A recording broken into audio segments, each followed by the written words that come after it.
Hi and welcome to Project Marlin. This video is one of our Should You Do a Project series. Um, it's the second in the series and it is all about what you need to think about before starting a project. I would be stood outside but it started to rain, so to be totally honest with you, I did this video a few months ago, put it up, took it down. I was pointed out that even by my standards the production quality was not good, and I'm very glad for the person who commented and pointed out to me that it was not so good. I was trying to get a load of videos done before I moved house, to try and make sure there were videos coming out regularly. That didn't happen. A couple of months down the line, I've moved house. I'm not sorted out and completely settled yet, lots to do, but there we are. It's yeah, hopefully we'll start getting some more videos back out a little bit more regularly again. Got some plans for some good videos, not necessarily to do directly with Marlin, but more on this sort of vein. As soon as we got some time, we are going to start back on the Marlin. There's a bit of money in the pot. We've got a bit more budget to actually start trying to sort out some of the metal work. So things are looking up. Anyway, get back to the video in hand. You want to do a project, things you need to think about, and there's the obvious things is storage, transport, budget, and we'll go into these a little bit. So depending on what project you're doing, if you are doing a car, you could do it from your driveway and sheet it up and put it on in the garage. Again, it's not too bad. Cars, motorbikes, small stationary engines, they're not too bad. You can do them in garden sheds. I've known people to do motorbikes up in their living rooms in the past. So that's not too bad. But once you start getting into bigger projects, things that don't fit in your garage, like mentioned in the first video, I owned a Ford County tractor. If you're into county tractors, I owned an 1174. It came back from Japan, came through a sale. I bought it from someone who bought it from the sale.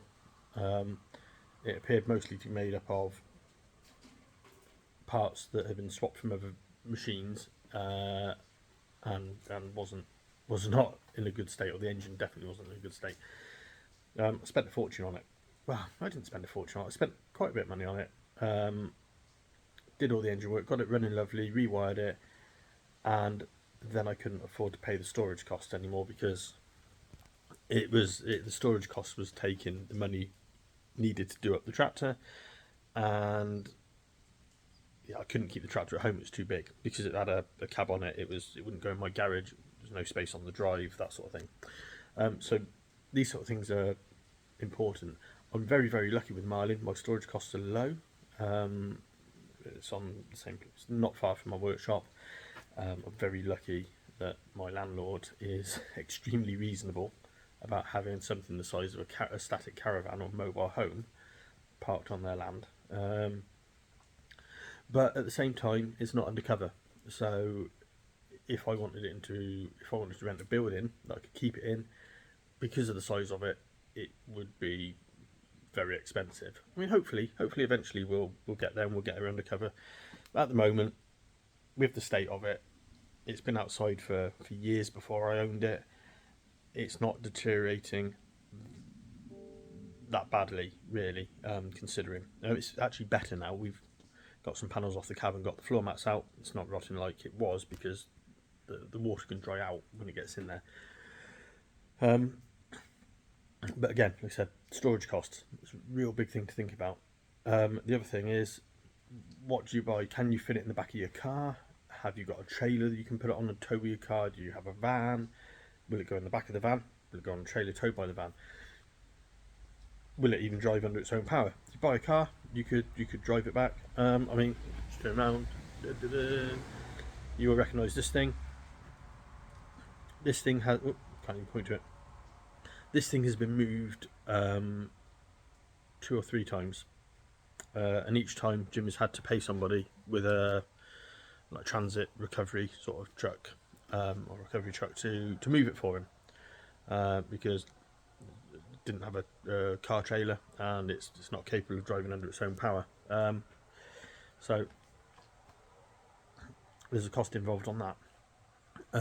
If you're doing something bigger than that and it needs a low loader like the Marlin, low loaders aren't cheap. They're horrendously expensive. I did try and get a quote off a company a little while back to find out exactly how much it would cost to move the Marlin on a low loader, but fortunately, because I was only asking for a price and I was up front and said, look, it's for a YouTube video, nobody really could be bothered to get back to me, which is fair enough. I mean, we're going to have to low load it sometime in the future, because we can't drive it. I want to, when it's all done, if it's ever done, which hopefully it will be, once it's all done, I really want to take it up to Manchester Airport, because they have a blue light day up there, and at the side of the runway in the viewing park, and it would be amazing to have an ex-Manchester truck on the other side of the fence, but up by the runway, up there. So, but we won't be driving it, unless somebody wants to people want to crowdfund it, and we can raise thousands and thousands of pounds for the fuel. So it'll have to be low loaded. That won't be cheap. I was very lucky when I bought it. The guy who I bought it from, machinery dealer, he's at the far side of the country from me. I'm not far from Avonmouth.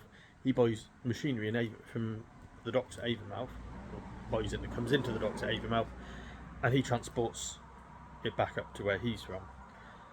But he runs empty trucks quite a lot down to the port. So he had a truck coming down, they chucked it on the back. We're 5-6 miles off the motorway here, maybe, and it was like, the bloke came here, stopped, we unloaded it, he had his brake, we went on to Avonmouth. Worked really well, so I was really lucky on that score as well. But if I hadn't, it wouldn't have been cheap to get it here. So storage cost, and transport, quite obviously. When you're sort of looking at it, these are all things you got to think about, but they also lead back into your budget, because if you've got a pot, we'll just pick £10,000 because it's a really easy number. I'm not very good with maths. 10 is an easy number for me to work out. So if you buy something for, we'll say £5,000, that's half your budget gone. But you need to restore it, but you need to get it home, but it's too big to keep at your house. Well, if you're renting a shed and the shed's costing you, I don't know, you've got a mate, he's got a shed, he's going to rent it to you. He says, look, give me 600 quid a year and you can have the shed. In fact, we'll make it easier. £500. You've done him a couple of favours. 500 quid a year, you can have this bit of a shed in the corner of a field he owns. Well, that's 5,500 you've already used.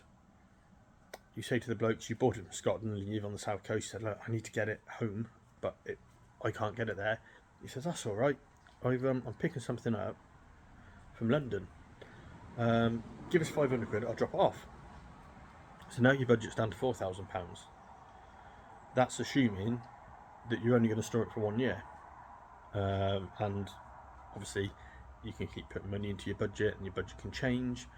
But these are plans, and then spare parts. You look at it, you say, right, okay, it needs a little bit of work on the engine, needs the injectors and the fuel pump doing. Well, that's going to be 500 quid. Chances are, a bit like with the county, when I took it, to get the 6 injectors done and the fuel pump cost me well over £1,000. Cost me about £1,200, and this was a few years ago, when things were cheaper. So budgets jump up massively. They're a nightmare. I mean, I'm going to keep going back to the Marlin because it's my current project, and it's one that is very good for extremes. When I bought it, or when I looked at it, I knew it needed tyres. The guy I bought it from said he knew somebody that had some part warns, and wanted 600 quid for a set of 6. Brilliant. I'll have them. Like, give them to me. So anyway, things went on. The truck gets bought, gets delivered. Sorry, excuse me. Oh, just the damp in the air today has really set me off. Yeah, so this I got put in touch with this guy.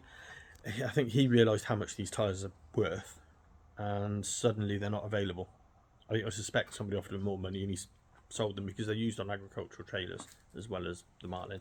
It's about all they are used for. Really popular on the continent, funny enough. Doesn't make them cheap though. So instead of £600 for the tyres, I'm now looking at new ones at £2,000 each, plus fitting. Probably fit them myself, but then I've got to dispose of, get rid of the damn things as well. That's the old ones. So that jumped up. When we had a look, we saw some rust under the chassis. If I can work out how to use my video editing software, I'll try and stick a quick picture in here to show you the bits of rust that I saw.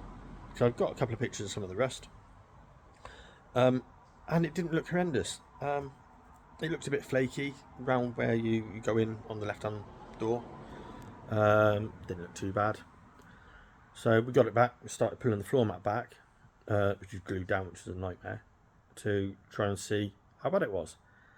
And every time we took it back, we found more holes, more rust, more plate that is like makes a tin can look like armour plating. And you've seen, if you watch the other videos, you've seen how bad the floor is. So that went from a couple £100 to get a bit of welding done, maybe £1,000 to get some welding and plating done on it, and get everything else sorted in the cab, to about £2,000 worth of steel, plus welding, plus because we had to take all the floor mat up and it doesn't come up nicely, it's bonded to the steel.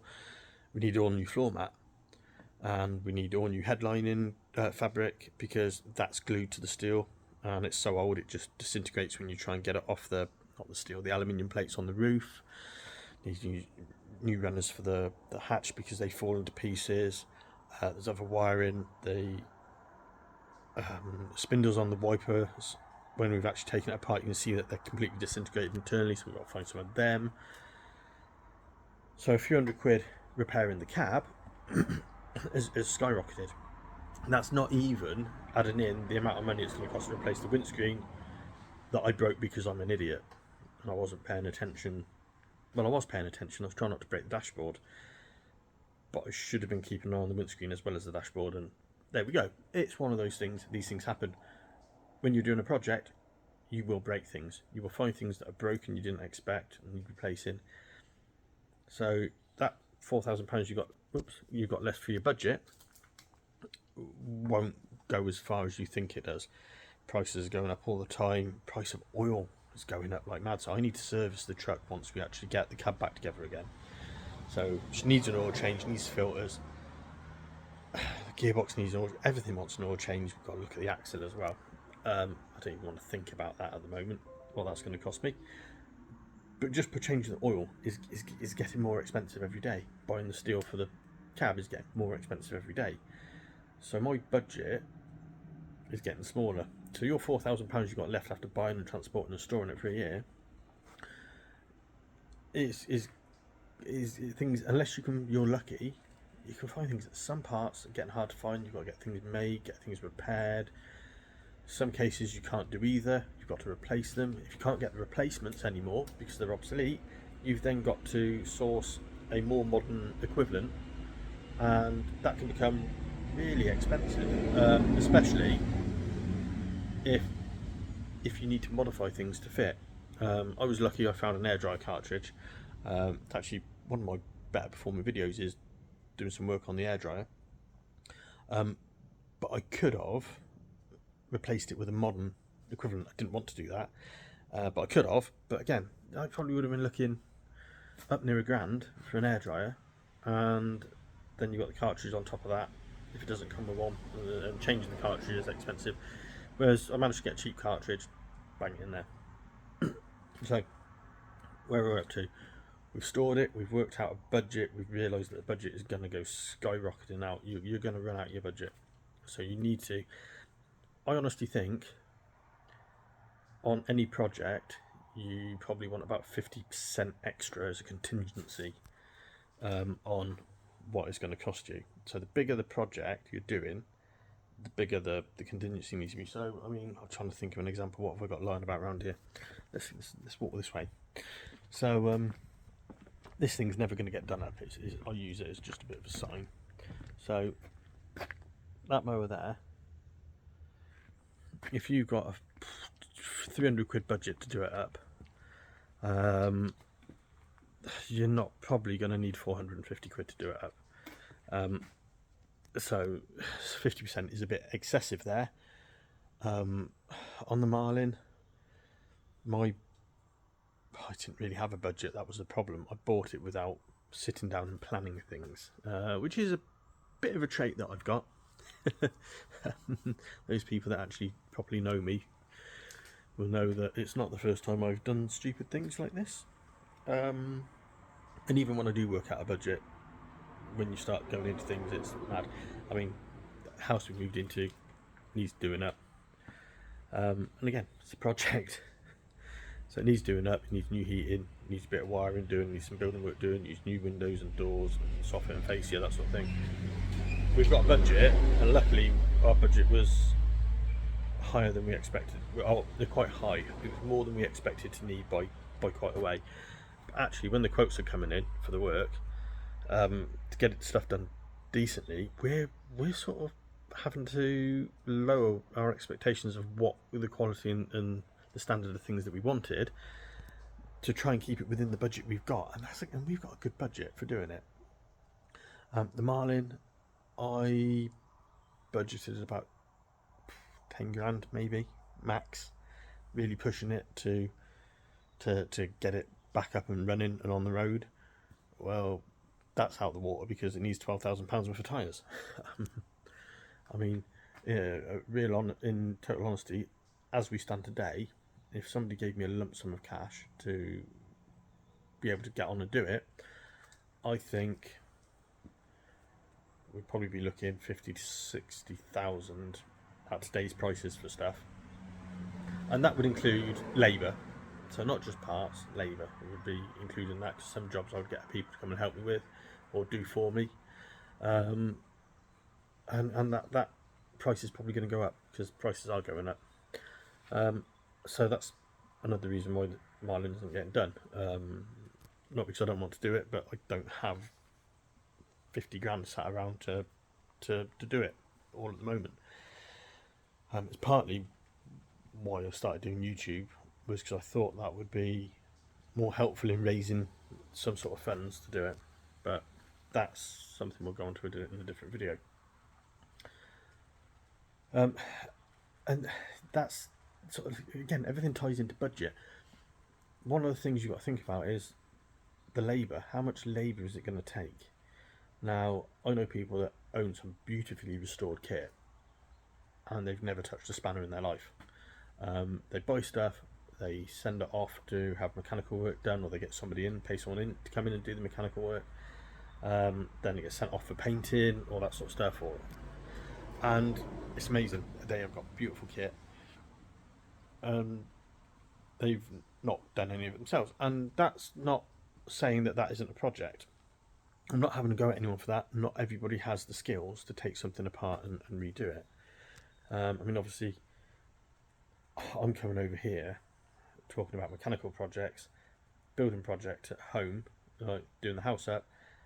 I'm no good at building. Good at mechanics, no good at building. So I'm going to be paying someone to do the plumbing. I'm going to be paying someone to do the building work, paying somebody to put the windows in. So it's still my project. Well, mine and Joe's project.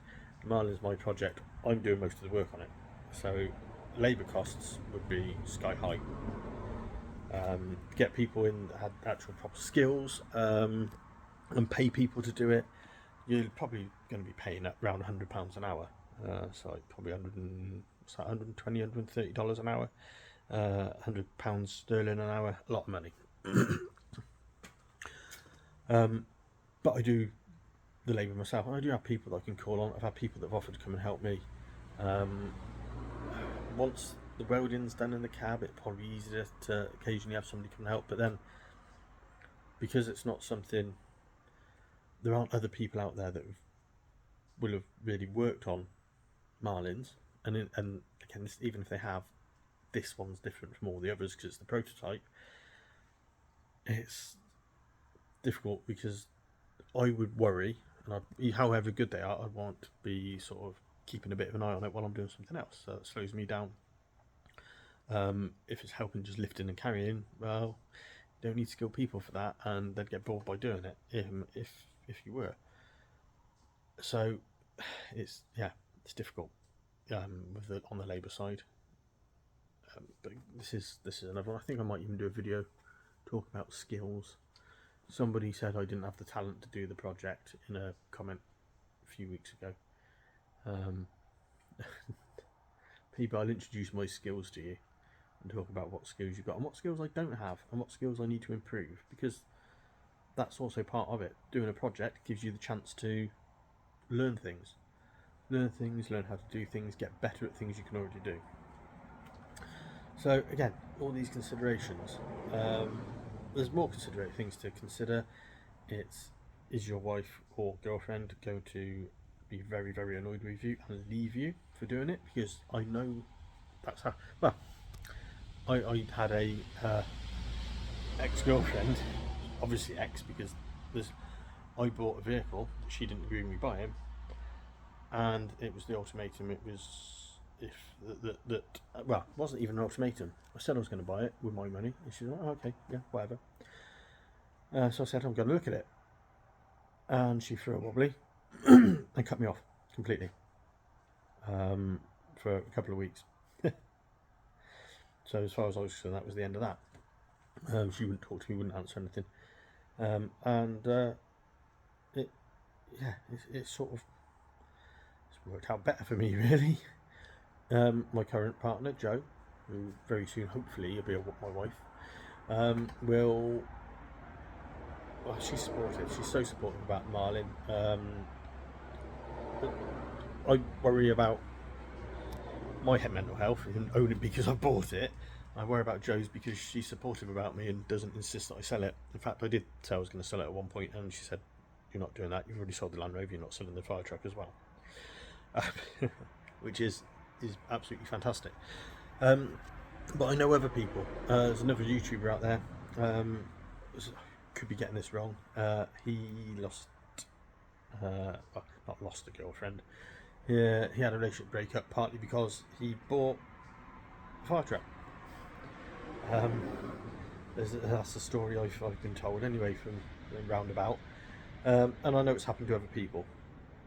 So yeah, these projects put strain. They put strain on your personal life. So that's something to consider.